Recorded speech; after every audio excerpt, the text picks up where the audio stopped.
Samantala, nakapagtala ng zero casualty ang probinsya ng Agusan del Sur sa pananalasa ng Bagyong Basyang. Higit 300 pamilya naman sa isang bayan ang kinailangang ilikas dahil sa biglaang pagbaha. Si Phil Golora ng PTV Agusan del Sur sa sentro ng balita.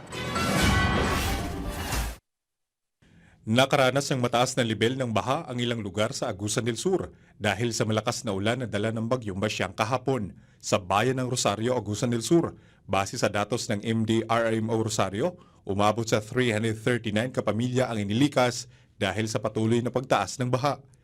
Kabilang din sa mga insidente ang rescue operation kagabi sa isang buwang gulang na sanggol na natrap sa isang binahang bahay, nailigtas ng rescue team.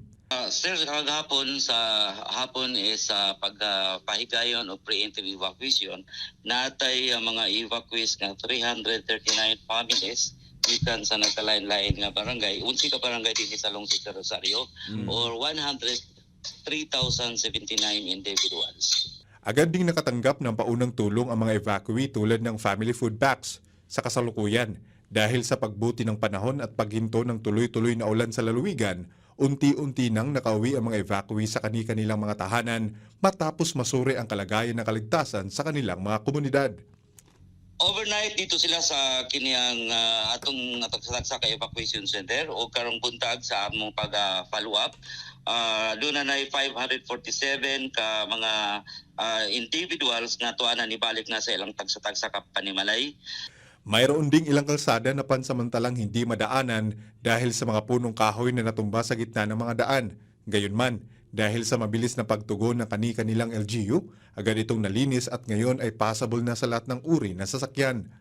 Ayon sa pinakahuling update ng PDRRMC Agusan del Sur, unti-unti nang bumababa ang level ng tubig sa mga ilog sa lalawigan tulad ng Hibong River, Agusan River, Sulibao River at Wawa River. Gayunpaman, patuloy pa rin ang monitoring upang maging handa sa anumang posibleng panganib.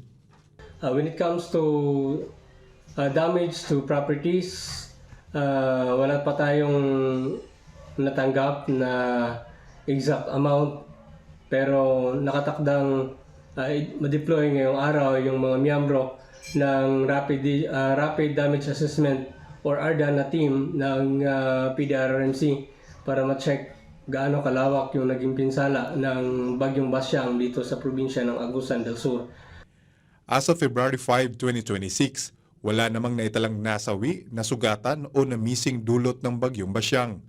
Sa mga casualties, wala pang kumpirmadong nasawi o nasaktan sa nakaraang bagyo.